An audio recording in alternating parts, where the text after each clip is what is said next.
Allahu Allahu Allahu Allah Allahu Allahu Allahu Allah Allahu Bismillahirrahmanirrahim. Hadis 2. Daripada Abu Hurairah radhiyallahu anhu, Rasulullah sallallahu alaihi wasallam telah bersabda, umatku telah diberikan dalam Ramadan 5 perkara yang belum pernah diberikan kepada mana-mana umat pun sebelum mereka. Pertama, bau busuk mulut orang yang berpuasa lebih harum di sisi Allah daripada bau kasturi. Kedua, ikan-ikan di laut akan beristighfar untuk mereka sehingga mereka berbuka.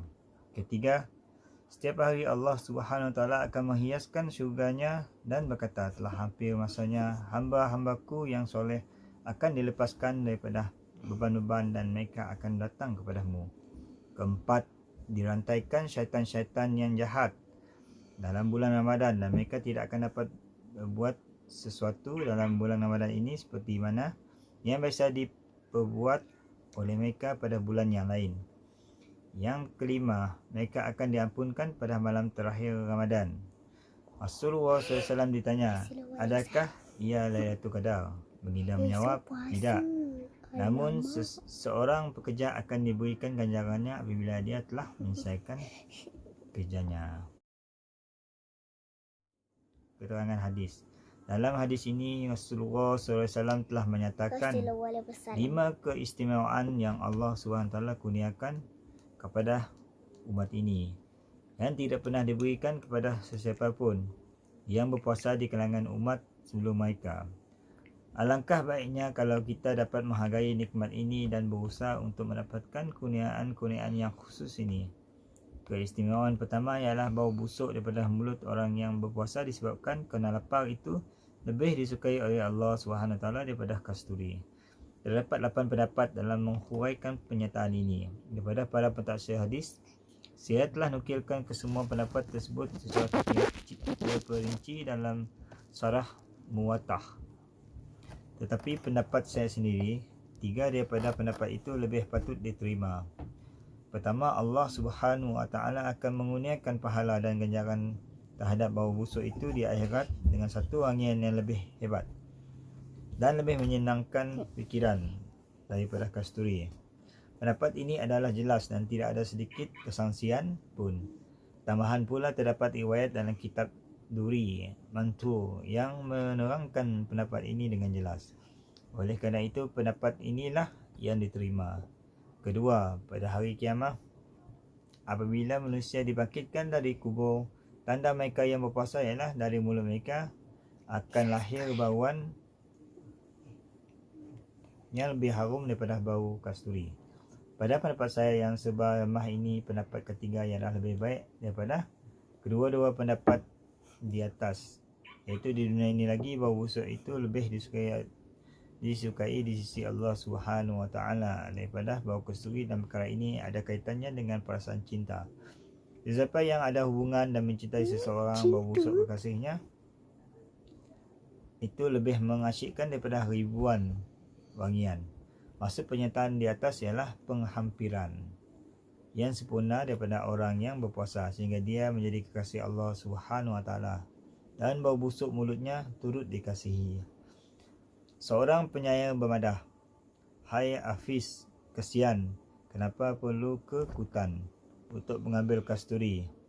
Apabila aktar dari rambut Ahmad sallallahu alaihi wasallam di dalam surga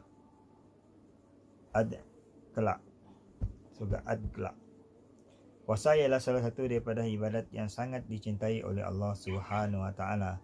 Oleh kerana itu, Allah Subhanahu Wa Taala berfirman di dalam hadis qudsi yang bermaksud ganjaran bagi setiap amal kebaikan akan diberi oleh malaikat. Tetapi ganjaran untuk puasa aku sendiri yang akan beri kerana puasa adalah khas khusus untukku.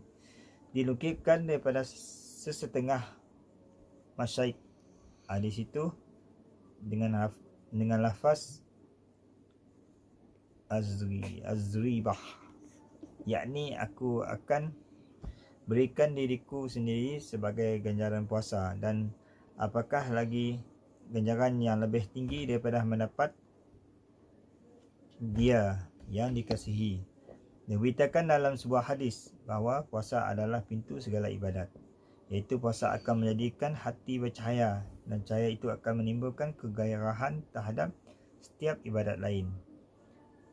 Dengan syarat puasa itu hendaklah puasa yang sebenar, bukan hanya sekadar berlapar.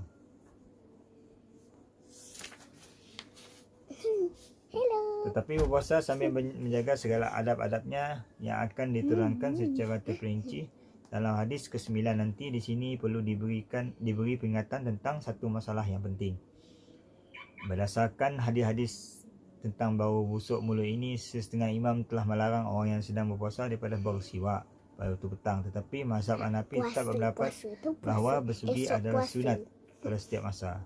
Ini adalah kerana melalui bersugi bau gigi yang akan hilang, sedangkan apa yang disebut dalam hadis ialah bau yang keluar dari perut yang kosong, bukan dari gigi.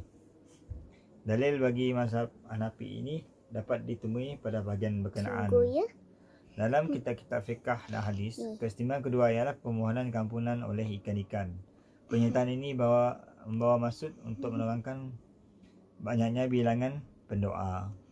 Perkara ini dinyatakan dalam beberapa hadis. Dalam setengah riwayat dinyatakan bahawa para malaikat akan beristighfar untuknya.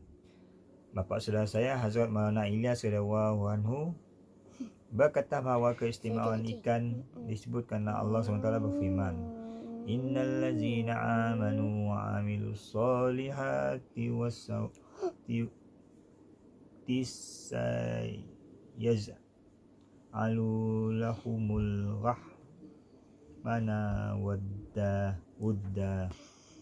Sungguhnya orang-orang yang beriman dan beramal soleh, kelak Allah yang Maha Pemurah akan menanamkan bagi mereka perasaan kasih sayang. Maryam yang Buddha.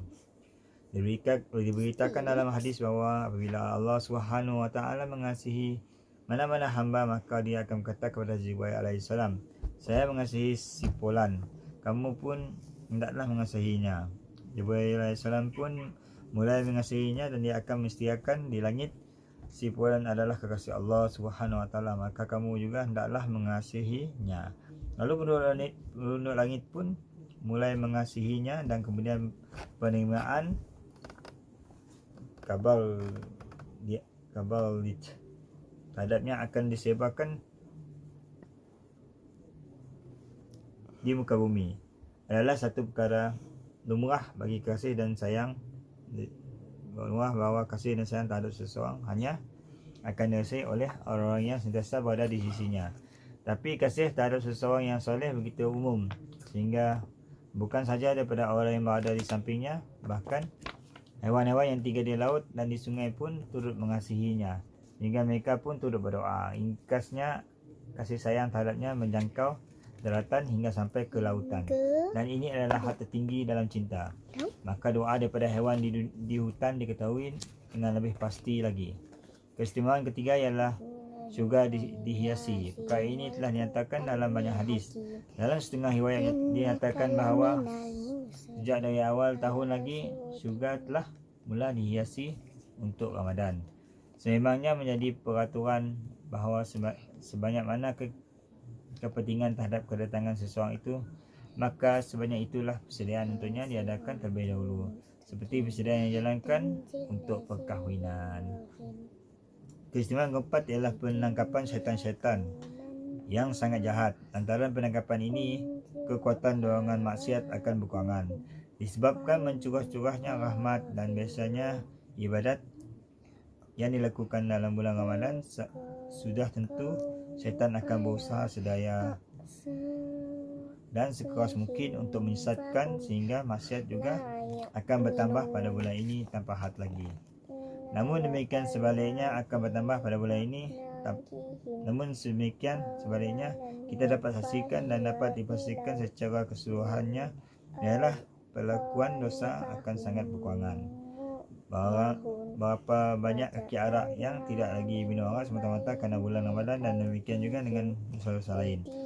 Pelakuannya secara buka akan berkurangan. Walaupun demikian pelaku dosa masih tetap wujud, namun kewujudannya tidak menimbulkan apa-apa persoalan terhadap kandungan hadis.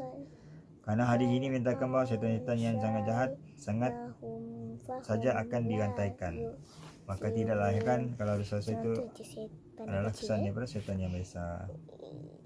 Dalam riwayat yang lain hanya disebutkan syaitan-syaitan tanpa dikhususkan pada syaitan yang sangat jahat. Walau bagaimanapun, syaitan-syaitan yang dimasukkan itu merujuk kepada syaitan-syaitan yang sangat jahat. Ini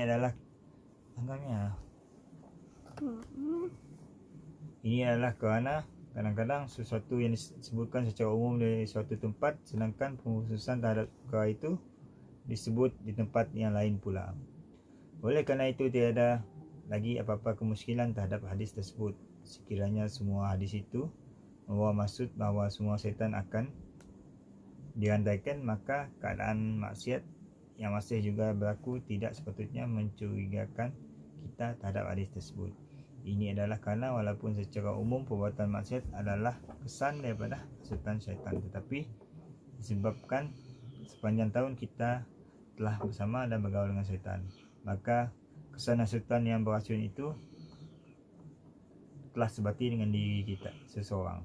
Maksud kita ialah sebati dengan hasutan itu, meninggalkan ketiadaan syaitan berserikat tidak terasa lagi. Bahkan hasutan-hasutan itu telah menjadi tabiat kita sendiri. Inilah sebabnya kita dapati orang yang banyak melakukan dosa di luar Ramadan, maka mereka jugalah yang melakukan dosa-dosa itu apabila tiba bulan Ramadan. Oleh kerana nafsu seseorang itu sentiasa bersamanya, maka kerana itulah kesan hasutan syaitan pun berkekalan walaupun syaitan telah dirantai. Di sini terdapat satu alasan lagi. Nabi SAW bersabda, apabila seseorang itu melakukan satu dosa, maka satu titik hitam akan terlekat pada hatinya. Jika dia benar-benar bertobat, maka titik hitam itu akan hilang. Jika tidak, titik hitam itu akan terus kekal. Apabila dia melakukan dosa untuk kali yang kedua, maka titik kedua akan melekat pada hatinya dan seterusnya, sehingga seluruh hatinya akan menjadi hitam.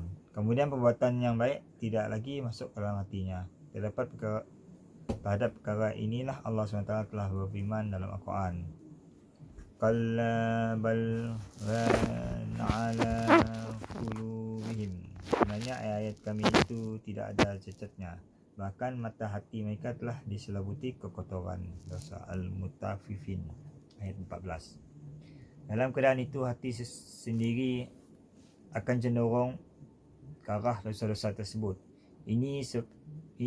Inilah sebabnya ramai orang yang begitu mudah melakukan satu maksiat, tetapi bila diajukan kepadanya satu maksiat lain yang sama besar, maka hatinya menolak. Contohnya mereka yang meminum arak. Kalau mereka disuruh makan kerja, maka perasaan mereka menolak, sedangkan kedua-dua adalah sama dari segi dosa. Demikianlah juga bila di luar Ramadan dia selalu melakukan dosa, maka hatinya telah diliputi dengan dosa-dosa itu, yang menyebabkan pada bulan Ramadan pula dosa itu dilakukan tanpa diperlukan lagi syaitan untuk menghasutnya. Ringkasannya, maksud hadis tersebut ialah walaupun semua syaitan dirantai, tetapi jika berlaku juga dosa-dosa dalam bulan Ramadan, sebenarnya tidak menimbulkan apa-apa kemuskilan. Lebih-lebih lagi jika hanya syaitan yang sangat jahat dan paling celaka sahaja yang dirantai, maka sudah tentu tidak ada apa-apa kemuskilan langsung. Inilah pendapat yang lebih baik bagi saya yang serba lemah ini. Dalam bulan Ramadan, sama ada untuk melakukan kebaikan atau untuk menjauhkan kejahatan tidak memerlukan usaha yang kuat seperti di luar bulan Ramadan. Setiap orang boleh memikirkan dan mencubanya. Sedikit kesungguhan dan tawajuh sudah mencukupi. Azhar Maulana Syah Muhammad Ishraq radhiyallahu anhu pula mendapat bahawa kedua-dua hadis tersebut adalah mengikut orang yang berlainan, iaitu untuk orang yang fasik hanya syaitan yang sangat jahat saja yang dirantai, sementara untuk orang yang saleh semua syaitan akan dirantai. Keistimewaan yang kelima ialah semua orang yang berpuasa akan diampunkan pada malam terakhir bulan Ramadan. Perkara ini telah pun dinyatakan dalam hadis yang pertama. Oleh kerana Lailatul Qadar adalah malam yang paling abdal antara malam-malam Ramadan, maka para sahabat telah terfikir bahawa kelebihan yang begitu besar pastinya untuk malam tersebut. Walau bagaimanapun, baginda SAW bersabda bahawa kelebihan Lailatul Qadar adalah satu kelebihan yang berasingan, dan ini adalah hadiah untuk tamatnya Ramadan. InsyaAllah semua kita dapat tiba dan kita dapat amal sampaikan InsyaAllah. Untuk majlis dengan tasbih keparah dan surah As. Subhanallahu hamdihi wa hamdika la ilaha illa anta. Bismillahirrahmanirrahim. Wa asri innal insana lafi khusr illa alladzina amanu.